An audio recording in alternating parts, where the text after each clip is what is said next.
नमस्ते दीदी भैया, देखिए हमारे यूट्यूब चैनल पर जा रहा है बहुत प्यारा चुटकुला कहा हुआ नाच गीती है। पसंद आएगा तो लाइक शेयर करिए, घंटी मत भूलिए, घंटी जरूर दबाइएगा। आप फुल आवाज़ में देखिएगा पूरा, तब समझ में आएगा, नहीं समझ में नहीं आएगा। कमेंट में बताइएगा आप लोग को कैसा लग रहा है गीत। बागिया बोल हमने भूलावा पिया हेराई गइल ना,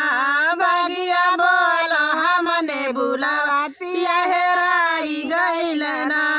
खोजता खोजता भइल ठीक दुपहरिया, ससुर आई गइल ना, ससुर आई गइल ना, चट देखलू पटल गइला जइलू हम गुगुटवा काढ़लिना, चट देखलू पटल जइलू हम गुगुटवा काढ़लिना, बगिया बोलो हमने भूलावा पिया हेराई गइल ना,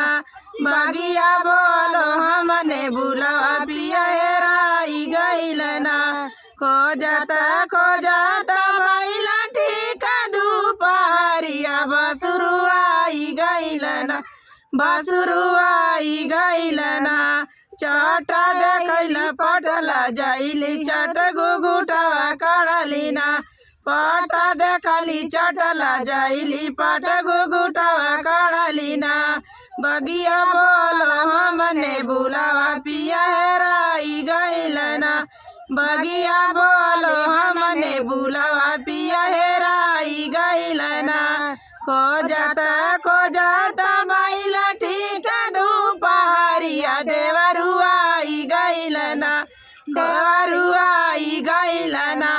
उन से लड़ी गइल नजरिया हमल जाई गइल ना,